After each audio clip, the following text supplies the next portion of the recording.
Oi pessoal, aqui estamos na nossa segunda aula, o assunto é equações diferenciais ordinárias. E nessa segunda aula a gente vai ver o que é uma EDO e como classificá-la, né? Eu espero que a aula tenha 6 minutos. Muito bem. Então, a gente na aula anterior vimos vários exemplos do que seriam equações diferenciais, né? A segunda lei de Newton, vimos o exemplo da reação química, vimos a lei de Malthus, vimos a lei de Verhulst. E aqui agora vamos, o que é afinal uma equação diferencial, né?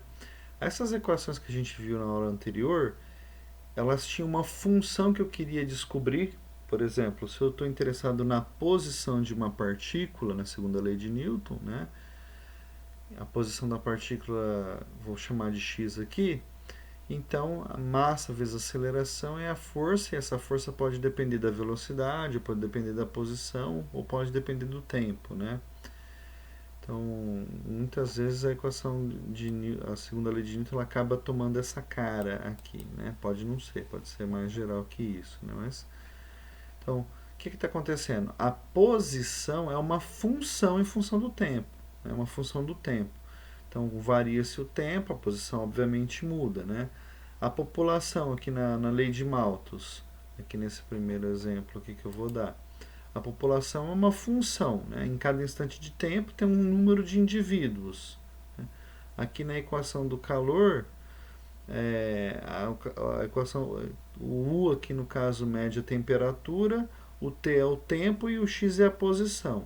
Então, a temperatura em dado momento e em dada posição é dada pela função U, que depende de mais coisas. Nesse caso aqui são derivadas parciais, né? Então, o que está acontecendo? Uma equação diferencial é uma equação que relaciona uma função incógnita, então agora a incógnita é uma função, e algumas de suas derivadas.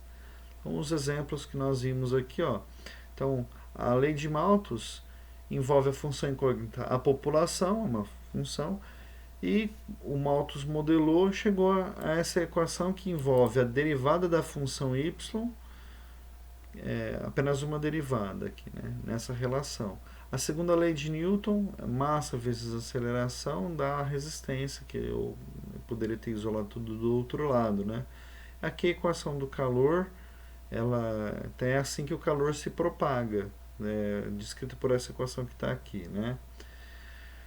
Se há apenas as derivadas usuais, quer dizer, não pode haver derivadas parciais, a equação chama-se ordinária, porque as derivadas são ordinárias. Ordinárias quer dizer simples, comum, né?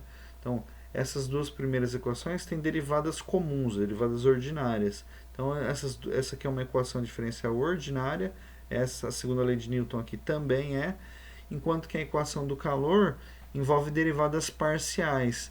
Nós chamamos de equações diferenciais parciais, que não estão no escopo desse curso aqui. Vamos agora classificar as equações diferenciais ordinárias, né? Primeiro momento de classificação é a ordem da equação. Ou seja, numa equação diferencial sempre aparecem derivadas. Você pega a ordem da maior derivada que aparece e essa é a ordem da equação.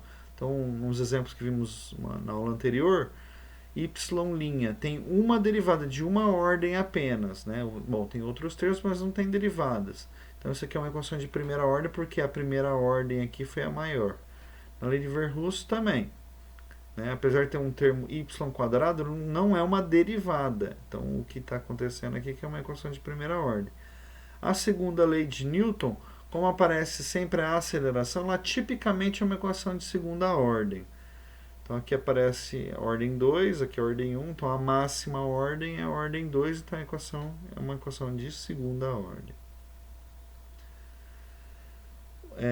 Um aspecto importante é classificar quando uma EDO é linear ou pode ser escrito na forma linear, né? Quer dizer, se eu rearranjo os termos ele cai nessa fórmula que está aqui, né? Na verdade, tem uma fórmula mais geral, pessoal. A gente vai estudar no curso equações até segunda ordem, né? Então, eu botei aqui só segunda ordem para simplificar a minha escrita, mas poderia ter ordens maiores e ser linear. O que é linear?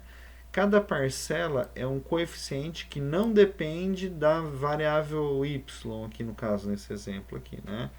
A y é a minha função incógnita.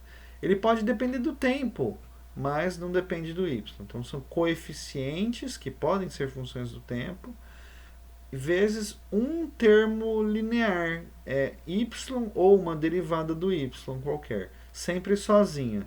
Então, não valeria para ser linear, fosse uma equação do tipo a y' vezes y, quer dizer, tem uma parcela que tem um termo não linear. Todos os termos aqui são lineares, né? A derivada é uma função linear. Essa função que fica aqui sobrando chama-se termo forçante.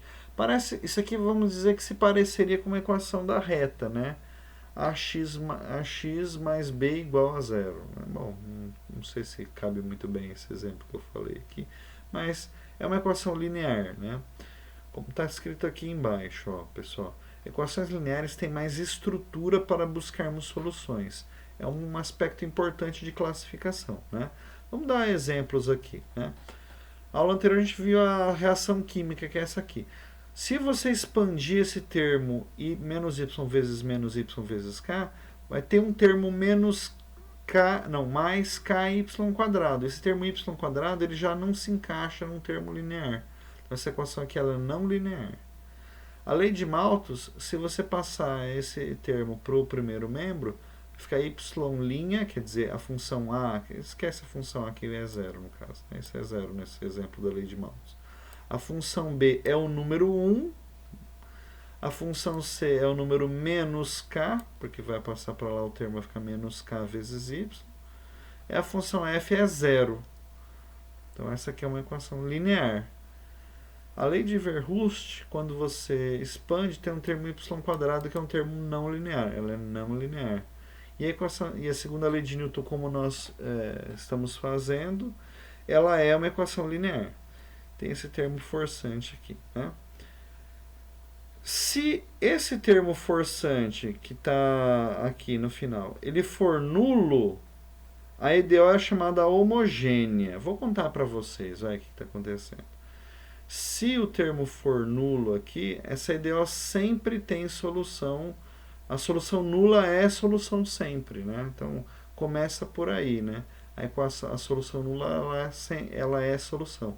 Essas equações, quando f é zero, equações homogêneas, ela tem uma estrutura muito boa de soluções que nós vamos ver quando nós estudarmos essas equações, certo? Então, para classificar, essa aqui é não linear, essa aqui é uma linear homogênea, porque passando para lá fica zero, a f é zero. Essa é não linear, essa aqui, do jeito que está escrito aqui com f, não se sabe a f aqui, né? Se a f for zero, ela é homogênea, caso contrário, é não homogênea. Quais serão as EDOs estudadas no nosso curso aqui, né? O capítulo 2 da apostila, ela estuda EDOs de primeira ordem e estuda os dois tipos principais, que são as separáveis e as lineares. Tem outros tipos que não são estudadas nesse curso de linear equações diferenciais, né? No curso de EDO tem as equações exatas, que é um tipo importante, mas deixa eu falar para vocês que nem todas as EDOs são possíveis de serem resolvidas, né? Nós resolvemos uma classe de EDOs, algumas EDOs, né? Essas separáveis que estão aqui, nós vamos ver na próxima aula, elas são uma equação fácil de se resolver. As lineares também são relativamente fáceis de resolver. Equações de primeira ordem aqui, as que nós estamos vendo, elas vão ser fáceis de resolver. No capítulo 4 da apostila, nós vamos ver as EDOs de segunda ordem. Para falar um pouquinho da solução, eu vou precisar falar o que é um espaço vetorial, tá bom, gente? Então, quando eu chegar ali, eu vou falar um pouquinho do espaço vetorial. E no capítulo 6, a apostila fala de sistemas de equações diferenciais. Para um sistema, eu vou precisar do assunto alto valor e alto vetor. Se houver tempo, a gente vai fazer, tá bom? É só por agora. Um abraço.